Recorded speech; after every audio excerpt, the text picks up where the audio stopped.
Hello बच्चों, आज हम लेकर आ गए हैं एक्सरसाइज 11.4 का क्वेश्चन नंबर 9। ये इस पूरे चैप्टर का ही सेकेंड लास्ट क्वेश्चन है, तो इसको हम अच्छी तरीके से समझ लेते हैं, सीख लेते हैं, सॉल्व कर लेते हैं। तो चलिए स्टार्ट करते हैं क्वेश्चन नंबर 9 को। मेरा नाम है गौरीशंकर माहेश्वरी और आप देख रहे हैं आपका अपना channel GSM sir. Question number 9 ने बोला बच्चों 27 solid iron spheres each of radius r and surface area s are melted to form a sphere with surface area s dash. Find the number 1 है radius r dash of the new sphere, ratio of s and s dash। तो वह क्या बच्चों 27 solid sphere है जिनको पूरा पिघला करके मेल्ट करके एक नया स्फीयर बना दिया गया है। तो आपको बताना है कि जो नया स्फीयर बना है उसकी रेडियस जो आर डैश है वो क्या होगी। दूसरा, जो आपके पास सॉलिड आयरन स्फीयर था उसका सरफेस एरिया और जो नया बना है स्फीयर उन 27 को पिघलाने के बाद उसका एक का सरफेस एरिया उनका रेशियो क्या होगा वो हमें बताना है। तो चलिए इसको स्टार्ट कर देते हैं, जो कहानी उसी से लिखना शुरू करते हैं। बहुत ही मजेदार क्वेश्चन है, सीखिएगा, समझिएगा, फिर नोट कीजिएगा। बच्चों हमें मिला है पहला कि हम लेते हैं ये जो 27 सॉलिड आयरन स्फीयर उसकी कहानी। Here radius of solid iron sphere is r and दूसरा है बच्चों new sphere and radius of new sphere is r dash। अब बच्चों हमें तो वॉल्यूम लेना पड़ेगा क्योंकि पूरा का पूरा ही पिघला करके नया बना दिया गया है। तो बच्चों पहले पार्ट पे आते हैं, तो हम लिखते हैं volume of solid iron sphere. अब आयरन स्फीयर है, स्फीयर का वॉल्यूम होता है बच्चों 4/3 पाई आर क्यूब। और बच्चों टोटल कितने हैं 27 है यार। Volume of 27 solid iron sphere is equal to 27 into 4/3 pi r cube. अब बच्चों हम क्या करते हैं, जो दूसरा जो हमें मिला है, दूसरा का मतलब जो न्यू स्फीयर मिला उसका भी हम लोग वॉल्यूम का फॉर्मूला लिख देते हैं। एंड वॉल्यूम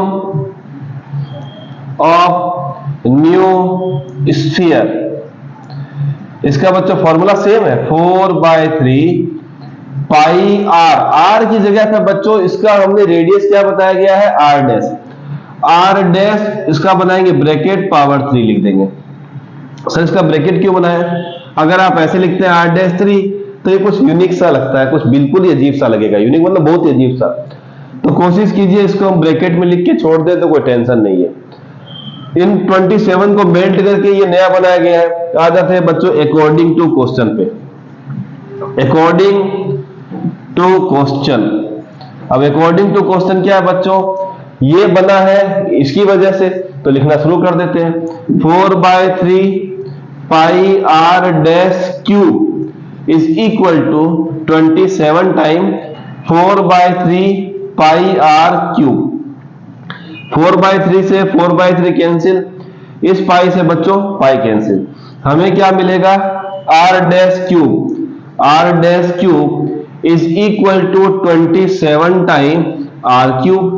अब क्यूब है बच्चों, ट्रांसफर कर देंगे तो क्या बनेगा क्यूब रूट। चलिए क्यूब रूट बनाते हैं। R dash equal to 27 r cube the whole power 1/3। Cube root कैसा था बच्चों 1/3 लिखते हैं। क्यूब रूट लिखने के दो तरीके हैं, जैसे मैं लिखता हूं 8 का क्यूब, तो या तो आप क्यूब रूट, अगर 8 का क्यूब रूट लिखता हूं तो बच्चों या तो 1/3 करूंगा या 8 के साथ यहां पर मैं क्या लिख दूंगा बच्चों 3 लिख दूंगा। दोनों ही ऑप्शन लिखे जा सकते हैं, पर ये थोड़ा अच्छा वाला तरीका है जिसमें हम मेंशन करते हैं इन चीजों को ताकि कटिंग में दिक्कत ना आए। मिला बच्चों आर डैश इक्वल टू 27 होता है 3 का क्यूब, आर का क्यूब है ही, मिलेगा 1/3। ये दोनों के 3 कैंसिल हो जाएंगे तो r डैश मिलेगा हमें 3r। तो जो हमें बच्चों रेडियस मिली है r डैश वो कितनी हो गई 3r। हम लिख देंगे नीचे, now radius of new sphere r dash is equal to 3r। चलिए बच्चों पहला क्वेश्चन तो हमने सॉल्व कर लिया। या हैंस लिख दे तो ज्यादा मजा आएगा, हैंस लिख दीजिए।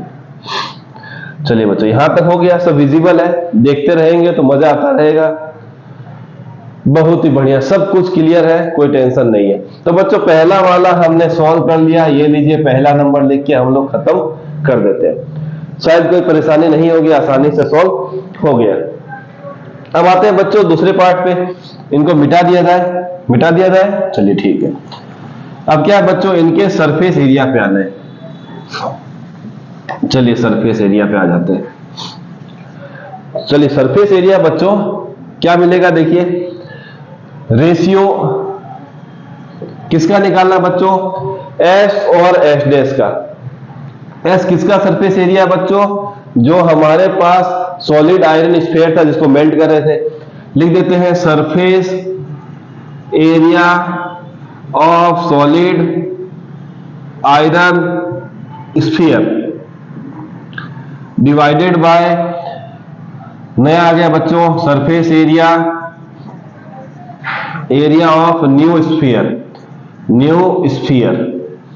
ये है बच्चों कैपिटल एस, ये है बच्चों एस डैश। ठीक है, सरफेस एरिया क्या होता है बच्चों 4/3, सरफेस एरिया क्या होता है बच्चों 4 पाई आर स्क्वायर। यहां लिखता हूं 4 पाई आर स्क्वायर। यहां क्या आएगा बच्चों 4 पाई आर डैश का स्क्वायर। नए वाले की रेडियस आर डैश है, 4 से 4, पाई से पाई कैंसिल। यहां लिख दिया आर स्क्वायर, पर आर डैश की वैल्यू कितनी आ रखी है बच्चों 3r। मैं लिख देता हूं 3r, इसका कर दूंगा स्क्वायर, मिलेगा आर स्क्वायर 3 का स्क्वायर 9, आर का स्क्वायर आर स्क्वायर, ये कट जाएगा 1 टाइम, मिलेगा बच्चों 1/9। अब मैं इसको मिटा देता हूं, ये लीजिए यहां पर रेशियो क्या आ जाएगा बच्चों 1/1 का मतलब हो गया 1/9 का मतलब हो गया 1:9। तो मैं लिख दूंगा ratio of S and S dash, hence number 2 ratio of S and S dash is 1:9। ये है बच्चों क्वेश्चन नंबर 9। बेहद ही आसान, सिर्फ बड़ा दिखने में लग रहा था, वैल्यूज थी नहीं, तो थोड़ा सा डर भी लगता है कि बिना वैल्यू के भी कोई क्वेश्चन होता है क्या। तो देख लीजिए बिना वैल्यू के भी क्वेश्चन होते हैं और आंसर में वैल्यू आ जाती है। तो ये था क्वेश्चन नंबर 9 जो कि सबसे जबरदस्त क्वेश्चन था इस एक्सरसाइज का। तो इनकी प्रैक्टिस करते रहिए, मिलेंगे नेक्स्ट वीडियो में।